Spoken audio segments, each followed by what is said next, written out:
right, what's going on? Welcome to the Real Estate Dojo, the R.E.D podcast, where we bring on entrepreneurs in real estate and break down their businesses and then put them back together with some advice, really to kind of help streamline them and focus on the things that need to be focused on right now in order to yield results over the next 90 days. A lot of times we end up having individuals that, they're kind of got a little bit of lack of clarity.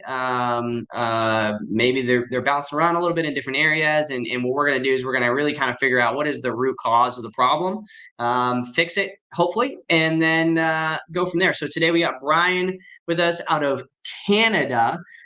He's got a wife and a kid up there, been in the REISift community for over a year now. And he's closed his first deal and has another one under option contract, doing some bulk marketing and a few other things. I believe you came into the community from the auto lead gen challenge or something, didn't you, Brian, originally?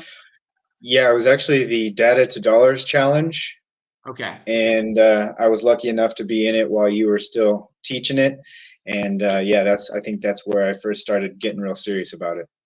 Okay, cool. So tell everybody about yourself really quick, briefly, what you're doing before real estate, what kind of got you into it, and what you're trying to get to now. Yeah, I've always had a little bit of an interest with real estate. My dad always kept telling me, it's a good industry to be in, this and that. I'm actually an artist. My whole life, I've been doing different forms of art. I got into 3D animation, character modeling, and then about the last decade, I've been doing visual effects compositing. So that's basically making cool explosions, smoke and fire, and all that good stuff for movies and streaming series.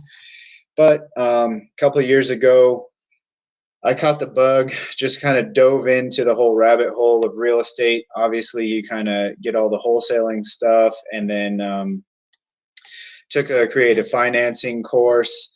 And I still felt like there was something missing. And then I came across REISift and your content, and there was just something about it that really resonated with me. I didn't get the sense that you're a charlatan salesman, and all the information that I heard you give out seemed like really solid, good information. And it wasn't a get rich quick, it's so easy, just do this and you're going to make $1 million every year type of thing. So that I really liked. And then, I took the data to dollars challenge. I love the way that you think, the way that your mind works. It's very logical and structured. So I did that, and then since then, my main outreach is cold calling. I recently had a VA start helping me out with that. I do the Sensei flow on. I was only doing Sensei flow, and then I kind of branched out, and now I'm doing some bulk and some Sensei. But yeah. Awesome. And how long? When did you do that transition where you started to getting debt? Like when you started with the sub 2 course. When was that? That was, I would say, almost 2 years ago, and okay. I was in the whole analysis paralysis thing for quite a while. I just kept wanting to learn more, everything from paperwork to legal thing. It was just too much. And then I finally said, you know what, just start making calls. And that's what I did. Yeah, it's a big thing. Okay. Fantastic. So you found us about a year into your journey then basically. And then did you close any deals between the time that you had started learning sub 2 stuff and then started with us that you hadn't closed anything yet? No, I hadn't. Okay. I kind of really kicked things into gear and got serious when I took the data to dollars challenge. I think part of that was I felt that the structure and the way that you go about it, it gave me some confidence in like, okay, this is how it should be done. And so I just ran with it. Got it. Okay. And then after you took the data to dollars challenge, what happened? How long until that Ohio deal came? I'm just curious for timeline sakes here. So when I give this Yeah. advice, I can focus it right. How long was it until you got a hold of that Ohio guy, and what did that come from? I know you said he was an So investor before we started, but yeah. That one was, I feel like it was a really lucky opportunity. I say lucky because I was like at that time I was just getting started, super nervous to make any calls. And I was calling it was either a tired landlord list or I was searching for buyers, trying to build a buyer's list. I think that's what it Okay. was. I think I was trying to find buyers. And when I came across this guy and I was asking his criteria, he's like, actually, I've got one that I'm selling. And Hmm. it just, naturally came out. And that's why I think it was kind of a lucky thing. I just kind of stumbled upon it. Well, believe it or not, it's not luck, because you made the phone call, right? So there's that. So let's remove the luck out of it. If it was luck, then they would have came and knocked on your door accidentally, but they True. didn't.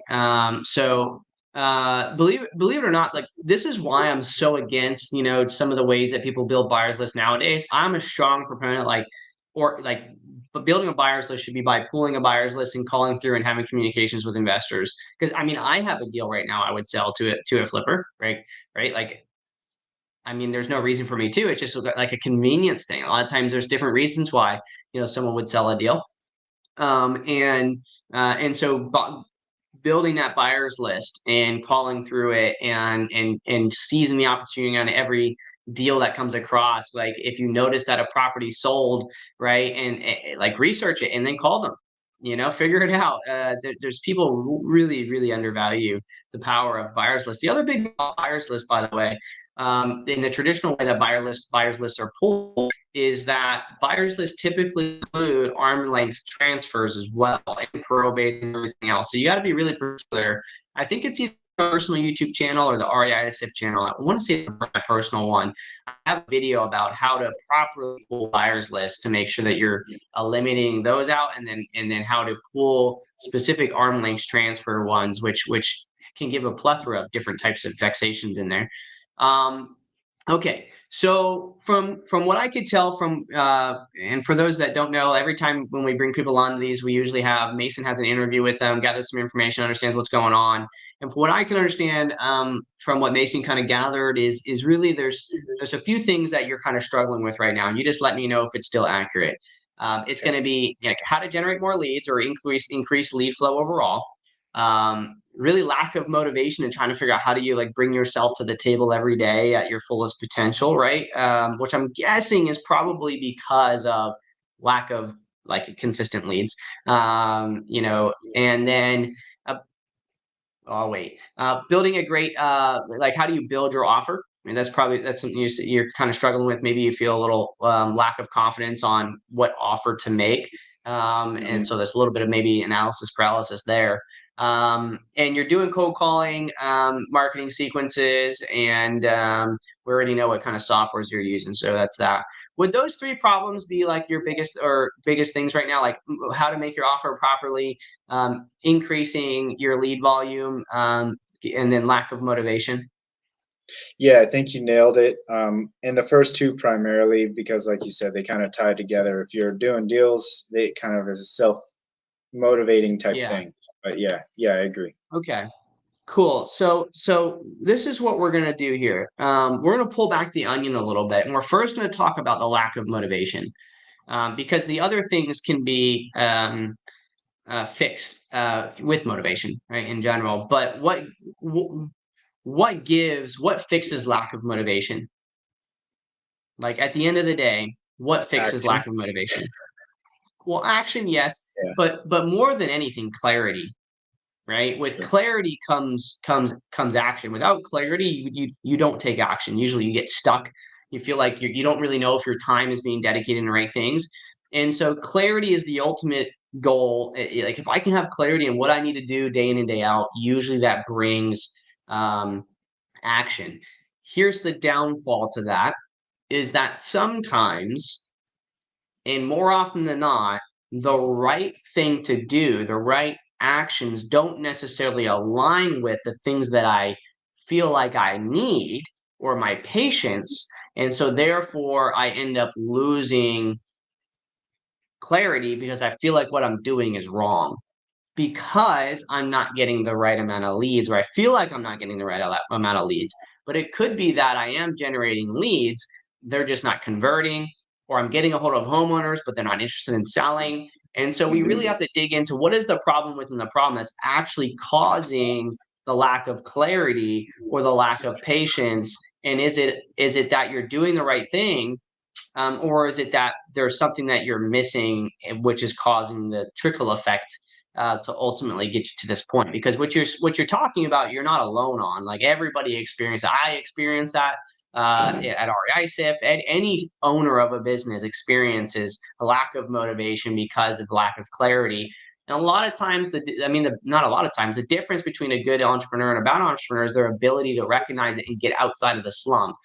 You can find yourself, 2 or 3 days in this hole where you're like you got to pull yourself out of it, and you're like, oh, it's Thursday. I'm just not fully put together. So you stop Thursday, you stop Friday, and like, that's the weekend now. And then Monday, you're like, I'm gonna hit it hard, right? And you get kind of stuck in Yeah. this endless cycle of this, and that happens for 2 weeks, and now you're 1 month behind, right? Yeah. And this becomes very difficult. So my objective for this call, out of everything that you just mentioned, is to give you enough clarity on what you need to start doing in like day in and day out, or at least 3 action items to complete to feel like Mhm. you've got that next like um like that extra wind, right? You got that wind in front of you, like what do they? I don't know what they call it. Something to move forward with over the next week to kind of hopefully get you through a little bit of the rut that you're in now, give you enough little clarity. So let's talk about what are you doing right now? Tell me the flow of your day. Mhm. Starting with how you bring data into your business. And by the way, for context, you said that you're in um, Arkansas right now, Benton County and Washington County. Correct. Tell me about those 2 counties. Yeah, Benton County and Washington County. Washington County has Fayetteville, which is like a college town. The rents are really good there. It's also got a lot of activity, and then same with Benton County. There's like Rogers and Bentonville and some other areas in that county that there's a lot of not only new construction but just a lot of activity going on. And as I mentioned right before we started, that it's just a little bit below the national median for the home prices, which Mm-hmm. just was one of the tips that I've learned along the way is like if you're going below the national average, you have a better chance of wholesaling and doing stuff like that. But yeah, that's kind of what led me to those. Okay. Strong rent prices, lots of activity, low crime as well. And you got the college rentals as an opportunity, lots of construction. Yeah. Okay. And yeah, I could go on, but yeah, it's a good market from what I was researching. Okay. Cool. So, very first thing is nuke one of those counties. Which one do you want to focus on? Whew. All You right. can't do both. You're one or two person team, right? How many people on your team right now? Yeah, two. So me and one other. So a two-person team. Absolutely impossible for you to focus on 2 counties. There's no point. Which one are you focusing on? Which one do you think is Well, better? considering what I was mentioning, what would you suggest? Because would you say a college town has a little bit more or a better opportunity zone, or something where there's a lot more new construction would be a little better? Because I would say that the Benton County has more construction going on, and then the Washington County is a little bit more of like the college town vibe. Okay. Um, which college is it? It's that's a good question. I don't know the name actually, not off the top of my head. I know that it's right there in the middle of They're in Fayetteville, but Fayetteville. yeah, Any college football person listening to this and be like, "How do you not know?" Uh, right. Bill, I didn't know there was a Fayetteville. I thought there was only one in North Carolina, but I didn't know there was one in Arkansas. Fayetteville, Arkansas. So let's see here. Fayetteville, Arkansas. Let's see what the population is really quick. 95,000. Okay. And then what's a city in Benton County? Bentonville or Rogers are some of the bigger cities. I'd say Rogers is probably the biggest. That's 71,000. So let's do this. Washington County, Arkansas population is 250,000. Benton County, Arkansas. Population is 293,000. So you got a higher population. Why is there new construction in Benton County? What's going on in Benton County? Well, that's a good question. I've heard a little bit about the there's plans for a few things to go on. Like they're building, I think, like a new medical college, and I'm not sure what the actual reason is for the construction, but I know in that pocket there's just a ton going on. Okay. But I don't know the actual driver, why it's so active. How far apart are these together? Let me see. I'm gonna look at how far apart these are. Yeah, they're Um, pretty close. I would say like a 30-minute drive. You could probably get there. Let's see. yeah, I mean they're an hour drive away. It's not far at all. Okay, so it doesn't matter which one we choose. Is what it boils down to. All Um, right, uh, but yeah, it doesn't narrow matter it which one down. we choose. Yeah, Yeah, so let's just say we're gonna go ahead and do Washington County. And the easiest way to decide this, by the way, what do you think is what do you think is the best way to decide which one is the one to choose right now for you and your business?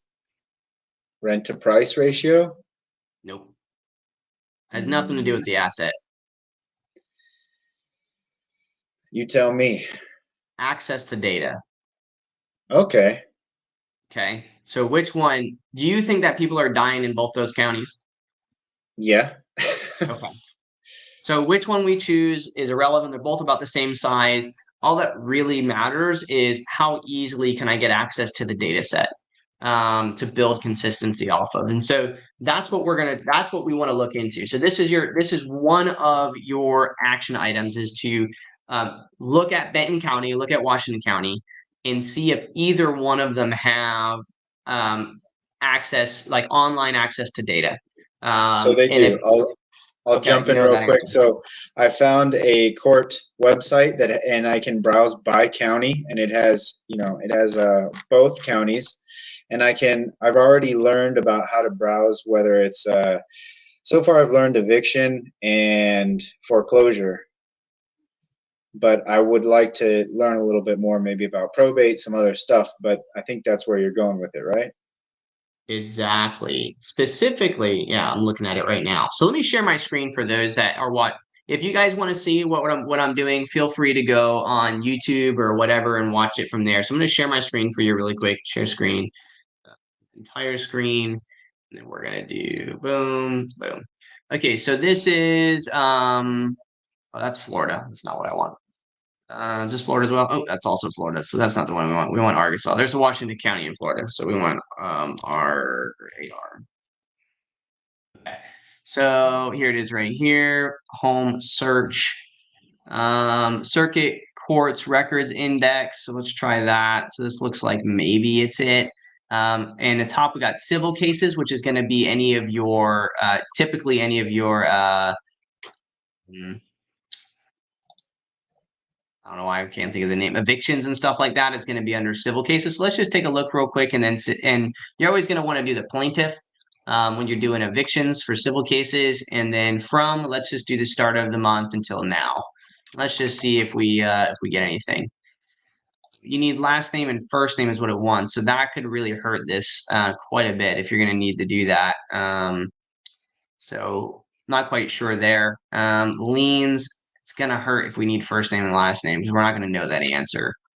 So let's Yeah. just click on date range instead. So there's an option here for date range instead of name. That looks like might have been my problem. So I'll just go boom to boom, civil cases, and then search and see what we get here. Your search did not return any results. Okay, let's try something different. Let's do I don't know, let's see what real estate is. See if anything comes up there. Okay, so here we go. So real estate, and then we could do some deed types, warranty deeds, certificates, property changes. So satisfaction. So this is a deed changes. So one of the things that we can do on that, if they allow us, let me do edit search here. And let's see if they allow us to do, so we got affidavits that we could choose. Let's see if they have any probate deed types. Power of attorneys, quitclaim deed, release of satisfaction, resolution, trustees. Yeah, there is definitely some information here. I'm not going to try to dig in all of it right now, Yeah. but there's definitely information here that we can kind of get in death certificates. There we go. So real estate death certificates, search. Let's see what we get. Okay. So death certificates, real estate. We got probably what 27 right now. So let's go ahead and click on the file number and then look at the pages and see what we get from this information. All right, so we got death certificate and there's our certificate. And then on here, it will say mailing address and give their mailing address and reason for death and all that good stuff, name and all that, all the information that you need, right? Death certificate say, place of residence and all that other stuff. And then facility they passed at. Sometimes they won't do this. So what do we need to do? What is the easiest way to figure out if this person owned a property? Because not in all cases will we. What's the best way that we can do this? Maybe the county assessor and see if they've got tax records or something.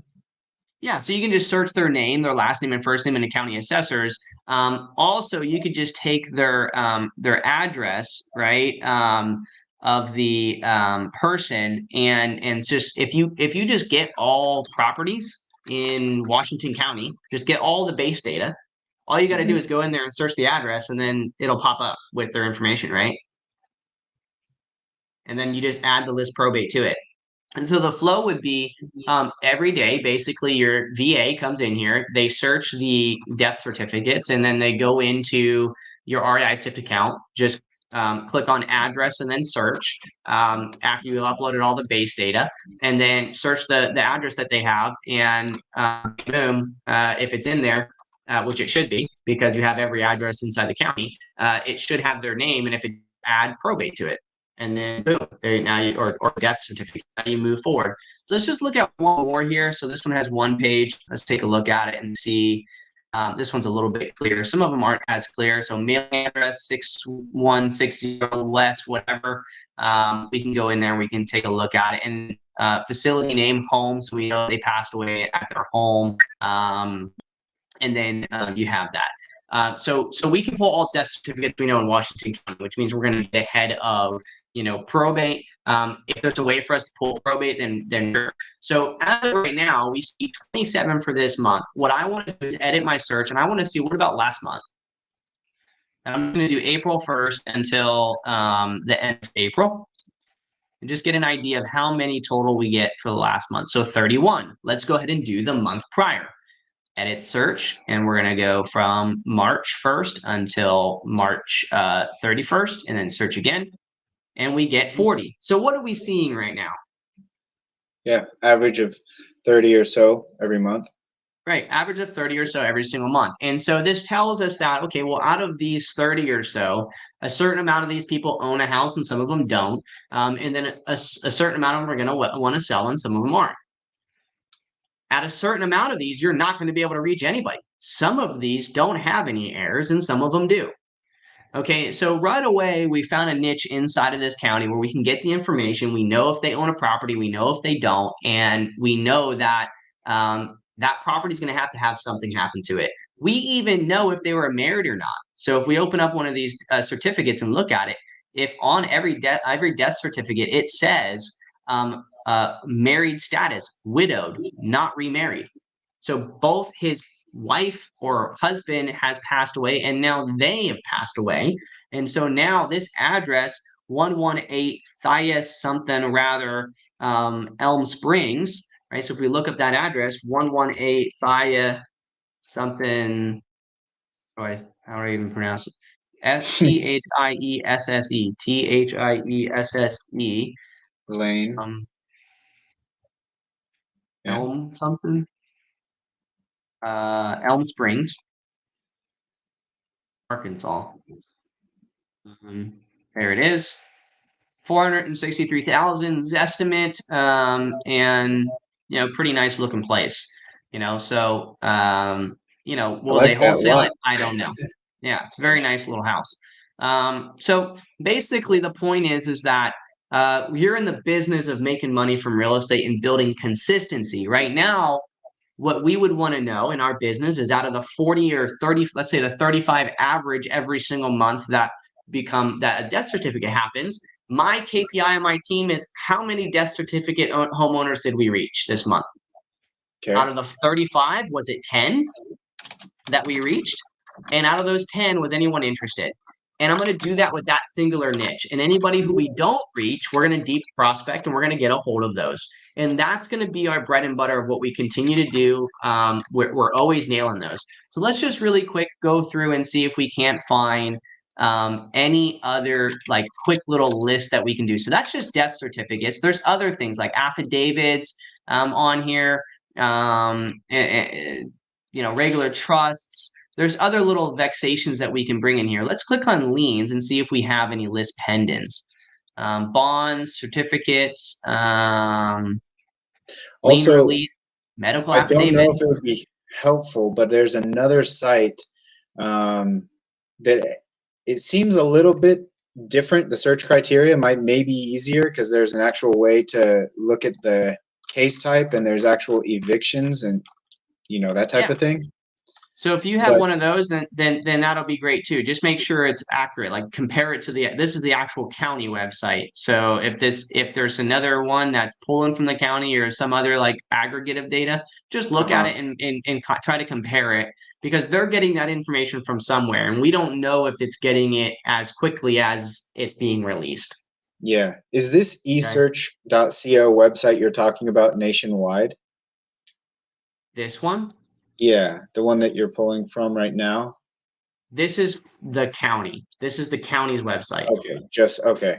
Yeah, because I have Just the another county. one that's like uh, Yeah, it's a an court aggregate. It's website. like trying to pull from everywhere. Yeah, so Yeah. that's not as reliable as this. So go to this Okay. before you go to that. Got it. Okay. So we can look it up, and there's other ways for us to see like civil. Let's just do civil cases in March. Is there anything? Some of these things might not. Let's do liens. Um, search. Oh, here we go. Amend list pendants. Boom. There's list pendants right there. So How did you learn along the way, like all the legal terms of amend lis pendens or list pendens or this or that? Because I find there's so many different terms for just one category, and then you've got all the categories. So is there like yeah, I a mean, I don't. reference or what? I know I just don't think about it very much, man. Like I don't know what a amend list pendants is. I know what a list pendant is. I don't know what an amend list pendants is. I just know it has the word list pendant in it, so I'm gonna look into it. You know what I mean? Yeah, that's Um, part of my problem is because I'm like trying to look it up. What does it mean? This and that. I mean, And I know what the yeah, word amend means, and I know what the word list pendant is. So I'm assuming that they're either amending a list pendant to something, or I don't know. But there's also an affidavit, which could be like an affidavit airship. I'm not quite sure. Some of these don't mm, have results, but I would call the county and I would try to dig in a little bit more on some of these kind of some of these details. So we got liens, releases, medical, MISC, IRS liens, certificates, I and then saw the amendments. I saw notices in that right category, the top right one. If you scroll down, I think there was a notice, There you maybe go, the list pendant right notice of there. Boom. liens. Oh, there you go too. All right. So February to now, search. So it's not popping up with anything. I highly doubt there is. Oh, the maximum allowable range is 30 days. So let me go back to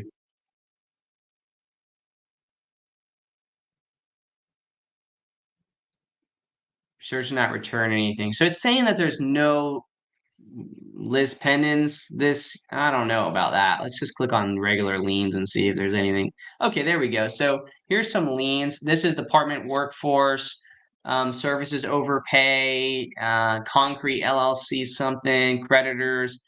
So these are just regular liens. I don't know what I would want to do. Judgments, decrees, bonds is a good little niche. People that are doing bonds. I'm surprised there's no list pendants being filed though. I would look into that a little bit more. Um, but yeah, so you dig into it. You know what I mean? Dig into it and find. Right now we know death certificates for sure. We got so we got probates. You know what I Yeah. mean? And dig in even deeper. Okay, so the point is what we want to do. I'm gonna stop sharing for now.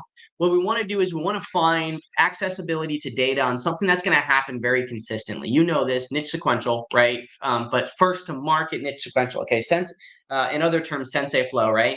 We want to bring in that data on a daily basis or weekly basis at minimum, and we want to call through it. Do you think that your team can handle fully going all in on 35 records a month on one Of specific course. niche? Yeah. 100%. There might not be days where there's any that come in. And so therefore you're going to default to some of the bulk calling or another niche, or you're going to default to doing some prospecting on people you haven't been able to get hold of.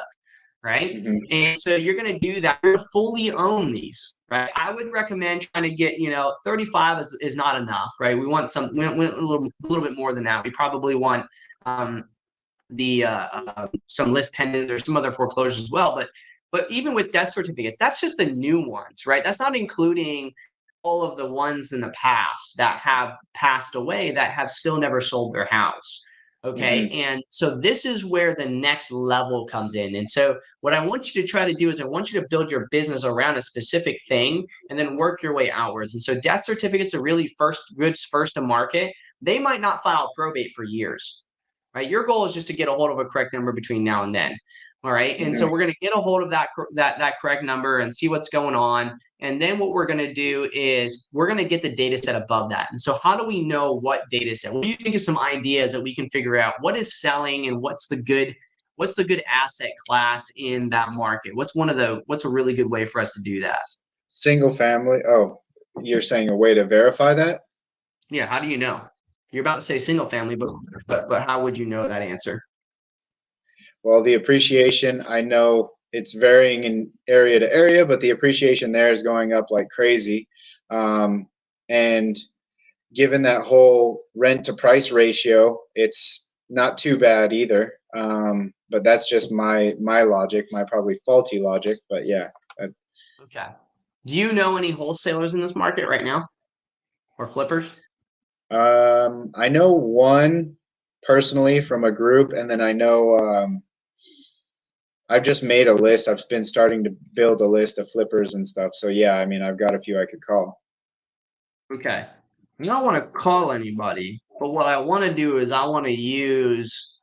um I want to use them for some intelligence, right? And I only need Okay. businesses that are actually closing deals, right? I don't care about the guy who's just getting started and isn't closing deals. I care about people who are wholesaling deals there. And so what I'm going to do is I'm going to create an email. And I'm going to go to every one of the, like mine's FloridaOffMarketHomes.com. If you're a buyer and you want to get on my buyers list, you go there and you put your information in. If I'm going to sell a deal, it's going to get posted on FloridaOffMarketHomes.com/property. Right. So let me show you an example of doing this. And of course, I haven't posted on this website in a very long time, but I'll show you an example of this. So what I would do is I would search, what have you been searching to try and find other places doing business in Arkansas? What's like a search term you would do? To find wholesalers, sell my house fast, Arkansas, that type of thing. And then you'll get a list of wholesalers for sure. So these are people looking to buy deals, right? Yeah. Yep. I want people who are looking to find buyers. So like, let's say see this bigger equity one. They're in Fayetteville.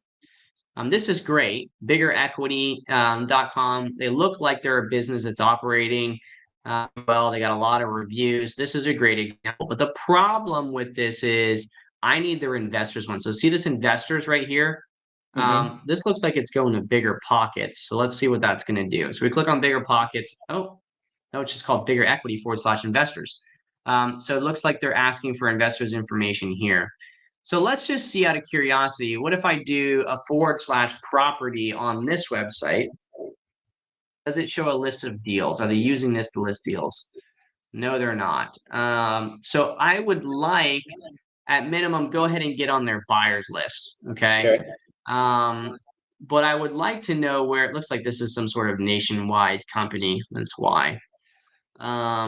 This is just a landing page, probably. Yeah.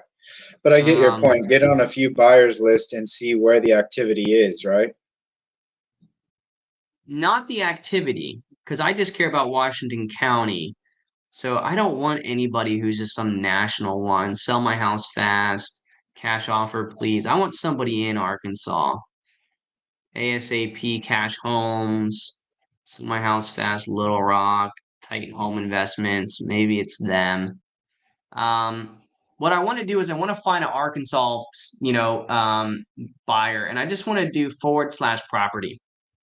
Okay, and once I find one, what I'm going to be able to do like this, see how it says none available. But if you go to FloridaOffMarketHomes.com, if people know I'm here and go to my URL, you're going to see, oops.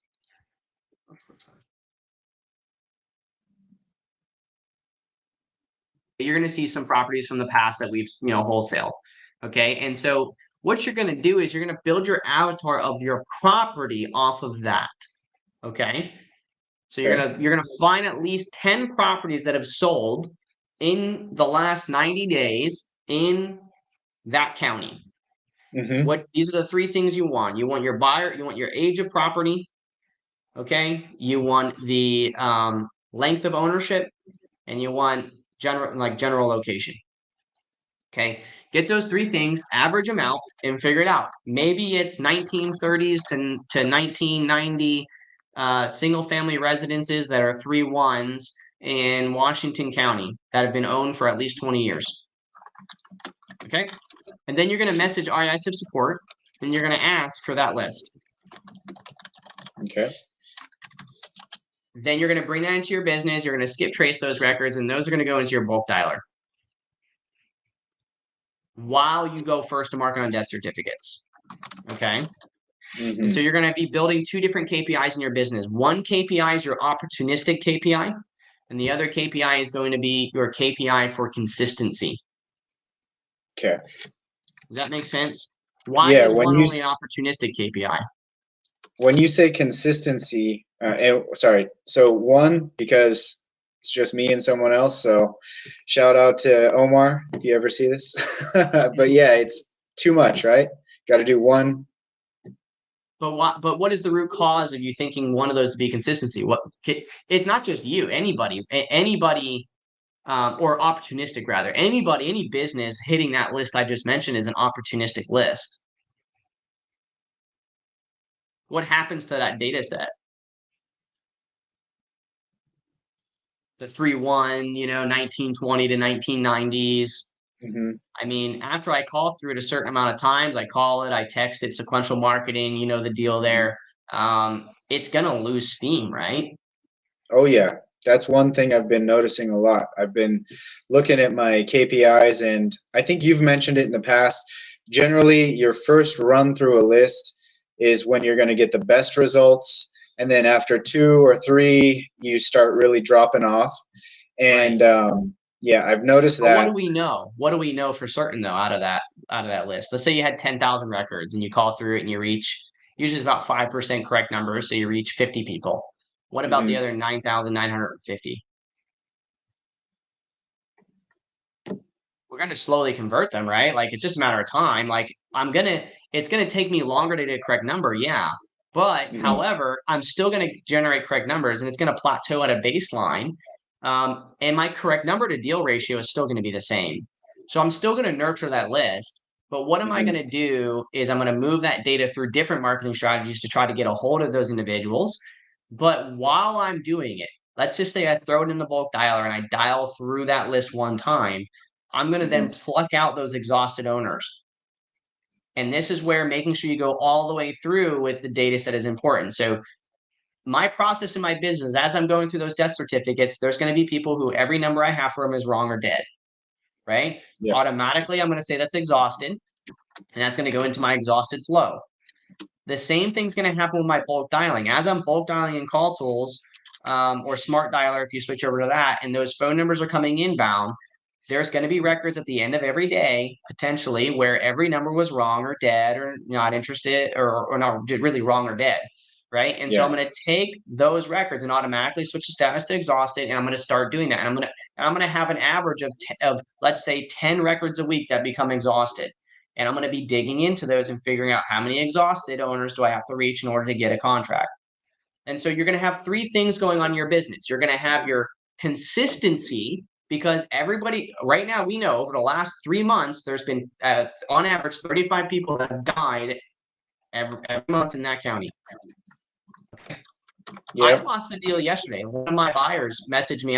We were talking about a development deal, and he's like, "Man, I'm tapped out on cash right now. I just bought another property in Blue Water." I'm like, "Oh, cool. What's going on?" He's like, "It was a probate." I was like, "Oh, why didn't I get that deal?" I did some research on it, and it turned out I wasn't pulling a specific list that I could have from the county. I was pulling one type of probate, but not the other type of probate, and so I had to re-educate myself a little bit on why I never pulled the other one. And I found the answer, but at the end of the day, looking back now, it was a dumb reasoning. And nevertheless, though, now I pull death certificates, but I wasn't pulling death certificates in August of 2022 when that person died. Mm-hmm. If I was pulling death certificates back then, I would have captured that, and I probably would have got a hold of the guy in Nevada that ended up filing a probate before it even got listed with the agent. But I didn't, because I wasn't pulling that then, and I wasn't pulling the other thing. So I had zero chance of getting this deal because it was never in my first to market pipeline. But it ended up on the MLS where another investor bought it, and it was listed for 360. Guess what the MLS offered on it? 220. 450. Huh? It was listed for 360, and he got it for 220. Oh, he got, Okay. yeah. Nice. Yeah. I would have locked it up for 220 a year ago, all day long, right? And so the point is that the consistency comes in the first to market stuff. That person didn't list the property until this year, right? And October of 2020 is when the person passed away. The same day they started probate the next day, right? He died, death certificate, probate started, but they didn't start listing it for sale until like February of this year or whatever it was, sometime in this month. I don't remember, but I analyzed why I lost that deal, and I found two gaps in my business on why that would have never been an opportunity for me. I lost 100 grand. Potential opportunity cost, I don't know, but for certain is the fact that I didn't have it. I would have never had the opportunity to begin with, right? Yeah. And so this case is coming up tons and tons and tons over the last 8 months, where I'm having REISift customers or coaching students of mine that are having where they didn't implement the first to market the right way, and they're starting to see that their consistency over the last and their legion over the last 2 quarters have dropped drastically. But the ones that implemented this Q3 of last year, like, they've still consistently been closing deals. They have their process dialed in, and they're throwing in that opportunity data, because in a year from now, whatever list you pull from whatever list you ask support to give you, from the analysis I tell you about, in a year from now, that's going to be a different list, because the market's going to tap out on the 3-1s, for example, and it's going to start focusing on the mobile homes, or it's going to start focusing on the land deals, or it's going to, just like whatever county you mentioned before, was it start with a B? What is that? Benton County. Do you think 3 years ago that land was the biggest thing there right now? No, but it's No. crazy. I'm even thinking of trying to learn land. Markets evolve, right? Depending on the economy, depending on what's happening from different companies coming into markets, schools doing different things. Markets evolve. And so what you want to do is you need the strategy that's consistent in your business, where this many people are dying on average, and I'm reaching this many people, and I'm closing this many deals. Okay. And you can do that with starting off with one niche and then add in the rest. And then you need to take advantage of the market. Just like all the companies in software right now are releasing AI shit, because right now AI sells. In a year from now, it's not going to be the case. But everyone's hot on the money right now because that's where they can get a bunch of users in, and so on and so forth. Okay. So this is what I want you to do. I want you to focus first on building that consistency on the niche sequential. We already showed it. Your VA can start pulling the list tonight of everybody who died over the last 3 months, and build a list and have it ready for you. Skip trace it, call it, and then do the flow, right? Yeah. Always prioritize the first offer. If there's 5 new deaths yesterday, I'm calling through those 5 first. And if I pull the 5 today, tomorrow, I'm calling the 5 brand new ones first. Okay. Always prioritize the new fresh data set. Okay. Okay. And then do follow-up. If I don't reach anybody that I didn't reach for the last 3 days, cool, I'm going to call through them a second time. Why? Mhm. You already answered it, because the first dial through produces the most correct numbers. So always prioritize getting the correct numbers first. If they don't answer today, I send direct mail today. Yeah. Okay. Okay. I got a couple questions. I know we're running out of Yeah. time. If I could just rapid fire around and get your Go ahead. thoughts. So one of them is my KPIs. I've been tracking the Sensei Flow KPIs really well. Call Tools is not the greatest at it, but I've been seeing an average of, and to me, some sound really good, some don't. So correct numbers, I'm getting about a 12% on That's my amazing. correct numbers. Um, Where are you getting that from? a combination of Sift and direct skip. Okay. So It's a I'm good getting, combo. yeah, but the thing is with direct skip, they're giving you like 15 numbers at a time. So it takes a while to crank through those too. So Yeah, so you it's, need to do a test. You need to do a test. What we found in REISift skip tracing is this is our numbers out of 500 properties that we did the test on. One of our users did the test on actually. We got back on average 87 to 92% phone numbers back, and out of those 87 to 90, so if it's 100 phone numbers, that'd be 80, or rather say 90 records with phone numbers came back. Out of mhm, those, 67 to 72% of them contained a correct number. And that correct number was located, 60% of them were in the first column. And then the divvy of the other 40% was in the second, third, fourth, or fifth. And very few were ever in the sixth or seventh. But the top 80% was in first, second, and third column. So if they give you 15, I would nuke out 10. yeah. And I will say I've ran a little split test and I did get a little bit higher correct number ratio with Sift as my primary skip. And then I Yeah. flip flopped it and did Sift when I ran out of exhausted records. But anyway, yeah, no, Sift is great. It's it's definitely showing in the numbers. And then I was going to ask you about my records, or sorry, dials to a lead. Um, I'm getting like 1% of the records I call as a lead. So let's say I have I wouldn't 100 focus records, I on get that. one. What is your correct number to lead ratio? That's the only one I would care about. Because I've got, if that percentage is low, then I would start looking at dials lead and figure out how do I do less dials. And my automatic answer to that is nuke 10 of the phone numbers from direct skip and only call the first 5 from direct skip. And Sift only gives you up to 5 anyway, yeah. right? And then of course do one skip trace provider before you do the next. So I'm getting 2% of correct numbers to lead. So Okay, 2% of my correct we numbers. want to get that closer to like a 7%. Yeah, that's one thing that I feel is lacking is that even though I'm getting correct numbers, I'm not really getting a lot of leads, even on the But bulk they're not side. This is my interested. Sensei flow. What is that data set coming from? How many prospects is that from? It's 1,215 Okay, records with a that's a total good of base. 3,543 numbers that Yeah, I went through. that's a good base. 1,000 properties or more is a good base. So, and what is that primary? What type of data set that primarily? It's mostly stacked. So I pulled all the quick list from PropStream, put it Okay, in Sift, and then I you stacked. can there. Yeah, Sorry, you're cutting out what? said you end there on that one. As soon as yeah, like you're not first to market on it, man. It's not going to yield it's not going to be very good. You're calling high equity right now. Pretty much, You yeah. know. That's what it feels like. Yeah, and so you want to be first to market as much as possible on it. So track this numbers, but track it with a data set that's happening, like with the death certificates. Your lead ratio is going to every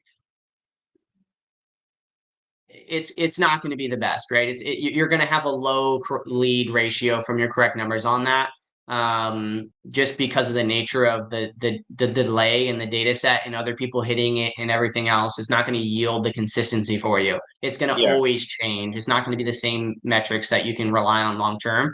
So get a good KPI based off of the first to market. Give it Okay. a couple weeks. You only need a couple weeks. Like if you give or even last month. Like if you take last month's and just dig in and figure out how many homeowners you can get a hold of, and give yourself 1 week to try to get a hold of like 40 people and figure out how many can you reach, right? And give yourself that baseline and then continue to do that moving forward.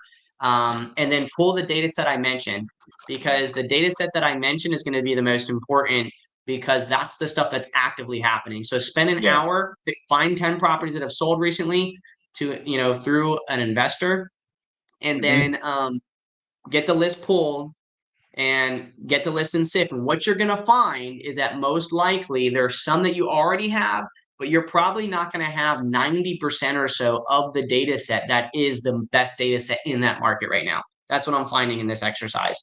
Okay.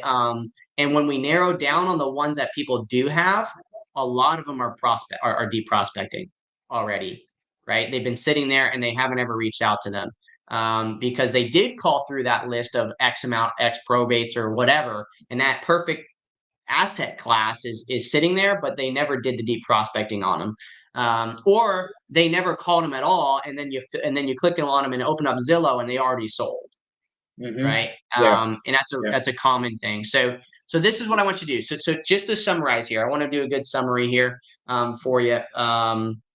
If we were to talk about, um, lack of motivation, really realistically, probably from not getting leads. The way that we solve that lack of motivation is by gaining clarity. I've given you that clarity by showing you focus on one county, not two counties. Number one. Number two, focus on initially getting in a consistent data set. In our case, we very quickly found death certificates, and we also found the capability to pull liens. Okay, focus on the death certificates and pull those into your business once a day, or once a week, and then call through, initial dial through. If you don't reach anybody, send mail. And then if you end up getting a record where all phone numbers are wrong or dead or whatever through that niche sequential dialing process through smartphone, then automatically update the status to exhausted and have a flow where you reach out to family members and reach those people. The second way that I gave you clarity in that is by saying, hey, reach out and find 10 properties that have sold recently from investors in your market and build an avatar around those properties. Most important things is age of ownership, age of the property, and location. Location, you're just going to end up pulling all those in Washington County anyway. But when you narrow down what you're going to skip trace, you're going to focus on the location that these properties are most commonly selling in. Okay. So when you ask our support for the data, you're just going to say, I want Washington County between this age and this thing, and then less than this bath. So if you see that there are 3 1s and 3 2s, you're going to tell my support you want 3 2s and less, from an asset size. Right. Okay. And then you're going to upload those to your bulk dialer and just do single or double line dialing. And you're going to call through. And what you're really trying to do from there is you're going to generate some leads from those. But the most important thing is that you're going to generate records that are exhausted. And as every day, at the end of every day, you're going to filter by phone status combinations where all phones are either wrong DNC, wrong, dead, or just regular DNC. And basically, there's no correct numbers, but all phone numbers have a status, and it's going to pop up with 1, 2, 3, or 5, or whatever. Select those records, update the status as exhausted. It's going to add to your Sift line board for exhausted records, and you're going to make sure that you're handling at least, like, let's say, one a day, even, of reaching out and try to get a hold of an exhausted record. And you're going to start understanding, okay, how many exhausteds does it take to get a hold of a person? How many death certificates does it take to get a hold of a person? And how many persons, how many correct numbers does it take overall in my business to get a contract? Okay. And that's what we're going to build our business off of. Okay. No more bouncing around between this location and that location. No more trying this strategy or that strategy. No more relying upon PropStream, different niche lists and stuff like that. Right now, you need the competitive edge, and that competitive edge lies directly at the county for a specific vexation, long term. I'm not saying there's not a use case for PropStream. Don't get me wrong. I have nothing against PropStream. I'm just saying that you need the competitive edge, and that's how you Yeah. get it. It's not using a data aggregate because it's convenient to search and everything. It's how do I get it from the county? Okay. Yeah. Because that's where you're going to have the edge that you need to succeed. And I mean, at my county, you have to do an affidavit and you have to get it notarized and everything in order to even see death certificates. Your shit's available right online. It's even easier, Yeah. right? So zero excuses why. What else you got? Yeah. A lot of potential leads. So everything that's marked lead, I follow up almost daily, and I noticed that I would say 80% don't answer the phone anymore. And some of them were like, yes, I want to sell. Now I need this or I need that. Check back. Ghost, ghost, ghost. Yep. Are you texting after you call? Oh, yeah. I sensei Okay. flow through those lead lists almost daily. And then, I'll do a break. I'm not doing like every single day, but I'll do 1 day, 2 days, take a couple days off. And I just keep going. Some of them it's over a month now of ghosting, and just like, Yeah. I don't know. It feels bad to erase them, but I should probably. No. When following up with leads in your real estate company, you never stop following up with the lead. Yeah. Otherwise, it wouldn't be called follow up, right? Just a Even if longer they're cycle, right? Yeah, even if they're ghosting you, you continue to follow up. In fact, right before this call, I was on a call with one of my product team members, and we were kind of working on our one of our features that we're launching. And I went into my Sift account, and I was doing some filters and showing something nevertheless. And there was these 185 properties that I remembered sending direct mail to a couple years back.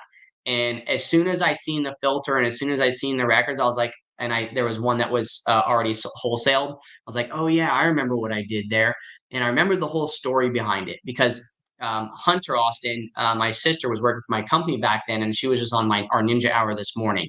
Okay, and she was part of that deal. And so she was doing follow. She was my lead manager at the time, and she was following up with this lead that we were following up with on the phone for a very long time. Okay, and his wife was going through chemo, and he was going through dialysis. His wife had passed away, and he was still going through dialysis. And they weren't living in that property, but they had a lot of stuff going on, and they just weren't ready yet. Yada yada yada. Well, he had ghosted us, or what we thought was ghosting, but really the dude's dying, and so is his wife, Yeah. right? And that's not the situation with every lead, but it's just a show. Okay. Hmm. And so ultimately, we ended up sending mail to 185 properties. And he ended up calling the direct mail piece. And it turned out that his cell phone, he didn't have the cell phone no more. He still had his landline. And or whatever the scenario was, like it kept dying, or he had to recharge the minutes on it, or whatever the case was. And so we ended up buying that deal from him a month later. He finally was ready, and we made $80,000 wholesale from it. And never forget, it was a 26-month follow up total. Oh, And the yeah. direct mail on that lead ended up converting it back again. We would every now and then, it would be like 3 weeks or a month, and then he would answer the phone. So it was very sporadic, right? But we were consistent with it, and finally it converted. And second one on this is a missed failure on follow up. Right down the office from me, there's a property that's been sitting for years with a blue tarp on it. There's a new house being built next to it, and we are following up. Again, Hunter, got a hold of them and was following up with them, yada yada yada, and we stopped following up with them. And right now, it's being demoed. But as I drove into the office, I was like, well, there goes that fucking deal. Why? We stopped following up. I lost my Yeah. opportunity because I thought that he was no longer there. He's been ghosting us. Obviously, the time was right. And so follow up is so so so important. You never want to get rid of it. Yes, it takes more time, but you just become more efficient. Okay. In REISift, you make it really easy to filter by those that task due today or whatever, or Hmm. leads, and you just click next record. Just call each one, send a text message, create the next task. Let it be 1 day of your week, and we have some features coming out that'll make it more efficient for this. But you can't really break doing that. It's one of the best uses of your time in your business right now is building those relationships and having those conversations. So they're going to ghost Yeah. you, but hey, that's 15 seconds because it only takes 15 seconds for the ring. Usually it's 15 to 30 seconds for a ring to happen. 10 seconds for a voicemail. Even if it's a minute per call and you have 30 calls every day forever, that's 30 minutes a day for follow up. If they pick up the phone, then great. That's a 5-minute phone call. Hey, just giving you a call, seeing how you're doing. How's your dog, Jimmy? So on and so forth. Right. Yep. Yep. So don't feel a lack of motivation because people aren't picking up the phone. Look at it from the other perspective that like I get to follow up with this lead that I created. Other people's Hmm. might not have this lead. I have the ability to follow up this lead. Not like I have to follow up with this lead, but I have the ability to follow up with this lead and can help try to, buy their business and convert them. Okay. Right. So a Right. lot of it's the way that we think about it. Okay. So don't worry about them ghosting you. That's their job. Okay. And then the last thing was the making the offers. I've seen many of your videos on it, so I kind of get most of your process, and it Yeah. changes per area, also per year. It's always changing based on the market. What I'm doing now, I want to just tell you, and then you can say like, "Oh, stop there. That's what you're doing wrong." I'm Okay. doing if I'm looking at it as a fix or flip wholesale type thing, ARV times usually 0.92, and that removes my closing costs and realtor fees on the back end if it's a flip. Then I take out what's the estimated repair on that per square footage. I'll do like a dollar amount per square foot minus repairs. Then I want to take an average fix and flipper is going to want at least 20 grand if it's anything, less than just slap on some paint, right? So minus 20 grand. Then I do another minus 10 to try and build in a wholesale fee. And that's kind of how I'm looking at the fix and flip. And then if it's something I'm looking at as a potential buy and hold, it's kind of similar, but I just don't want to be in it for more than usually like 80% or something. Yeah. Um, as far as what you're doing with your like max allowable offer type scenario, I don't think that that's a bad way to go about it. I do think you're limiting yourself a little bit. Um, but I think that that's a totally justifiable way to do it. Subtract your 9% or 8%. I think 7% is pretty good there. In fact, most in flippers, they have an agent that's gonna, be able to do it. You got 2.5% in closing fees on the front end, and then or on the exit, and then like another 3% on agent, on agent fees. Usually they're only Mm-hmm. listing 2 to 1.5%. So I think 5% to 7% is okay when it comes to reducing on the listing side, on the back end of the flip. Okay. And then whatever your flip costs are, and then minus your fee is an easy way to go about that. So if it's $100,000 house, let's subtract 7 grand. Now let's subtract 20,000 for rehab and 10,000 for your fee, and we have, I don't know, let's just make Well, it say profit. it's They need a uh, profit too. yeah. Well, I always do that last. Oh, okay. Okay. Yeah. And so yeah, because I want my money first. So we take the so let's just say it's 10,000. We're at 90 for closing costs on the back end, and then we do 20,000. So now we're at 70 for the repair costs, and then now subtract 10. We're at 60. So now what does the flipper want to make, right? Um, and an even better way to do this, by the way, is just pretend you're flipping everything. Okay, Mm-hmm. just assume you're flipping everything. And so let's just say it's 30 grand now because you want to make 30 grand on a flip. So 10,000 on the back end, another 20,000 or say 50,000. So we're at 90, we're at 40,000 now at Mm-hmm. 40 grand. So that'd be our offer price on a $100,000 house. And that's our true max allowable offer, because if you can't wholesale it, you should flip it. Agreed. Yeah. You know what That's I'm actually saying? the goal, but yeah. So Yeah. so so take and figure out what the seller wants, and then if they're like wanting 60, you already know you can't flip or wholesale it. So now you automatically go to the, can I make it and turn it into a rental? If you can't turn it into a rental, okay, well, can I list it? Do I know any agents in that area or whatever? You're in Canada, so I don't know if I mentioned that in the very beginning, but you're not in the country, so you can't really be an agent here that I'm aware of. I'm not really sure, to be honest with you, in Arkansas, but Yeah. nevertheless, maybe you know someone you can refer them to, and I do. so Yeah. that's what I would do, man. Is I would always look at it from you being a flipper, and if they don't accept your offer, you follow up. Another example of an investor, first to market on probates, I believe. He's in Maryland. Was $120,000 wholesale, I believe is what it was. He finally got a hold of he's first market on probates, didn't get a hold of the homeowner, deep prospected the owner, got a hold of him in November, made an offer on the property, and had 7 offer follow-ups between November and February 2nd or 4th or something like that, if I remember correctly. Got a hold of the seller again, following up on the offer. They accepted it and they closed a month later, and he made is either 110 or 120 grand wholesale fee. Wow. Right. Yeah. So, you know, in that scenario, yes, you know, he was doing it from a wholesale perspective, but he could have flipped it as well, right? And it was the offer follow-up. Most people would have given up. They would have said, okay, you know what, they're not accepting my offer, I'm done. Yeah. You know what I mean? So it really is about, if they don't, the whole reason I mentioned that is because he stored that offer on the record at his REISift account. He stored the offer, right? Tracked the offer as offer, you know, pending offer acceptance. And when he continued adding the task to follow up with the offer, and then finally they were ready to accept it. Yeah. Believe it or not, $20,000 is not a huge difference, right?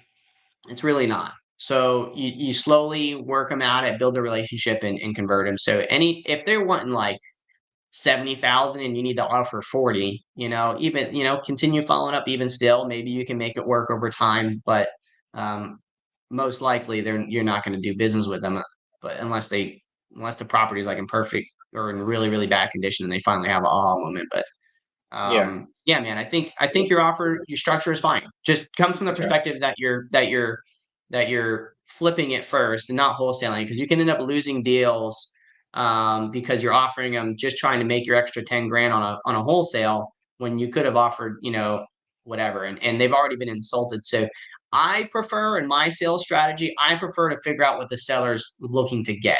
I want to understand Mhm. what is their goal and what are they looking to get, and then I build my structure around that. If they're looking to get the most they can out the property, I'm not offering them you know, a wholesale fee, a wholesale price. I'm not going to do that. You know, if they're looking to get the most out of it, I'm going to go from the perspective, okay, well, if you're looking to get the most out of the property, then honestly, it's going to be, you should really list the property with an agent. I'd have a fantastic agent. However, I can present you an offer that includes us closing the next 30 days and so on and so forth. If you would like, that way you at least have it in your pocket. And then we can even do a guaranteed buy to where if you list it with the agent and it doesn't sell at that price, then I'll still guarantee buy it at the price that I offered you, whatever, That's right? And so awesome. this gives them the ability to have the listing as an option, but know that you're here and you're not trying to force them, you know, to sell their property at this massive discount. And just let them know at the beginning in your sales process that you're an investor. You know, you're a full service real estate agency that is really looking to help the seller out and whatever they're really looking to do. You have the convenience of cash, but you also have the convenience of, owner financing type strategies. It really just depends on what their end goal is. So tell me what your goal is, and then I can figure out how I can best help you out. Okay, so that's the way I go about it. You know, some people don't like that. Some people are just like savage, you know, salesmen, you know, and they just Yeah. like they'll just bust them down. They won't tell the seller the whole truth, you know, and the whole situation, and they'll be, you know, and that's that. This is not me, Yeah. right? Yeah. No, I don't like doing that either. I like to be very honest with them. Um, I was going to ask while we're on this topic, when you're doing something if you're looking to hold it, are you usually doing like a cash on cash, or are you just trying to make sure that you can cash flow a minimum amount per month? How do you personally look at Yeah. those? So for me, I have two different types of investments: Tyler's investments and business investments. Uh, in business investments, I'm looking on cash, like my overarchingly like cash on cash return, IRR, and mainly my multiple, right? So for me, on my multifamily type, you know, that's what I could consider business investments. If I'm syndicating or LPing something, then I'm looking for like anywhere between a 15 and a 20% IRR. What it really boils down to is for every 100 grand I put into something, I want $1,000 back, and I at least want a 3x multiple. Right? That could be in 8 years from now. I don't really care because the cash flow is enough for me to hold on to that money and wait 8 years for the 3x. It's okay with me as long as I'm making the good. Now, if it's going to be it's going to turn around in a year and I give 100 grand, then I'm okay with taking less cash flow because that 3x multiple is going to happen sooner, right? But if it's going to be a longer hold, then I want a higher cash flow between the time that my money's sitting. If it is an investment that's a Tyler investment, I really only look to do cash buys right now for me personally. And so because of that, I'm looking on cash return, but I don't get super like intimate with that number because here's my logic and thinking is that if I die tomorrow and I have cash owned assets, my kids could give two fucks about what the cash on cash return was. They didn't spend the Yep. money, it wasn't their time. They care about the fact that, daddy made the $1,000 a month in cash flow, right? They don't, nothing else matters. And so for me, when I'm making a cash purchase, what I'm really looking for is how solid of an investment is it? I'm not going to go buy something and it just be a 1% cash on cash return, obviously. I'm typically aiming for a 10% minimum cash on cash return. But ideally, on a cash buy for me, I want my money back fully within 5 to 7 years on my investment. And if I am going to finance something, um, you know, then because maybe I don't have the cash on hand, but it's a really good deal. Then I'm going to be looking for me, it's a minimum of 400 per door usually. Cash on cash return again above 10% is all I'm really looking for. So, Okay. for example, there's some, but ideally, again, I would rather use cash, and I'd rather pull a line of credit against it because my line of credit is cheaper than any mortgage that I could do right now, and I Hmm. don't have to use it. So if I pull a line of credit against something, I don't have to pay payments on it. I could just use it when I need it. So that's kind of how I treat things. I realize that not everybody maybe has a ton of cash sitting around, and neither do I really. I'm very particular with what I put my money in, but I think that that's a really important thing is making sure that you kind of decide where you're at. And I'm not a huge fan of just adding a bunch of debt on refis and stuff like that. I would rather do owner finances or really specific sub twos if that's the case. I'm not trying to bring on. I want my debt to be reserved for other things that can bring in more active income. So like, Okay. I want my debt for being able to do things like development deals or stuff like that. You know what I mean? Because I can make more money from those than I ever would from my rental property. You know what I mean? So my Hmm. rental property is a store of revenue, right? I'm storing cash in an asset that gives me an ROI. I don't look at it like, at least at this stage in my life, I don't look at it like, oh, I'm buying this property because I need the $400 and I need 10 of them to be able to build enough cash flow to retire or cover my debts and stuff like that. Because to me, I think making more active income is a way more powerful. You can make way more active income to cover your debts and set yourself up for success than trying to pick up a few rental properties and cover your cash flow. Hmm. I like that because it's a little different than most people. But yeah, for your 400 per door, are you taking out like 20% of the rent to put in the savings in case of repairs? Yeah, most of the time, any properties I buy, I'm always covering capexes and everything on the buy. And so what I do is I take each capex and I divide it by its value, and it's basically its life cycle. So Okay, like, I remember. Yeah, I remember you going through that. Like yeah, 15 grand for a roof should last 20 years. Hence, I need this much a month to cover that in 20 years. Or if it wasn't yeah, replaced for 10, I've probably got 10 or less. I gotcha. I like right. that too because it's very logical and methodical too. Yeah, Cool. it's All just a right. lot more accurate too, and it just fits. Now what I try to do most of the time is on the buy of the deal, I'm usually trying to fund my account with funds for that. And because I run a portfolio now and everything's under a specific entity, basically that entity has X amount of dollars in it. And the portfolio as a whole, we look at it and say, okay, hey, we have this much roofs that this much in roof that could come up over this period in time and so on and so forth. And so we really only need like say 50 grand sitting in that account for emergencies. But I don't like to have a bunch of money sitting. Once you have a portfolio, you end up having to where, okay, it's stocked up. That's my emergency fund. If anything else happens beyond that, then there's some bigger fucking problems at hand. That probably means insurance is involved or whatever, you know what I mean? So what it Mm-hmm. ends up doing is your cash flow kind of cycles because you'll make your bank account like flush out to cover expenses for that property. And then let's just say a roof happens or something happens. And so that means that, okay, well, I just spent that money and now I need to work to top back off that account. And so my cash flow is going to dip for like 6 or 8 months or whatever. But in between that time, I'm going to fund that account, get that account, leveled out. That way I can increase my cash flow for a period of time, while I'm waiting for, a bad day to happen. Yeah. Yeah. They're always coming. Yeah.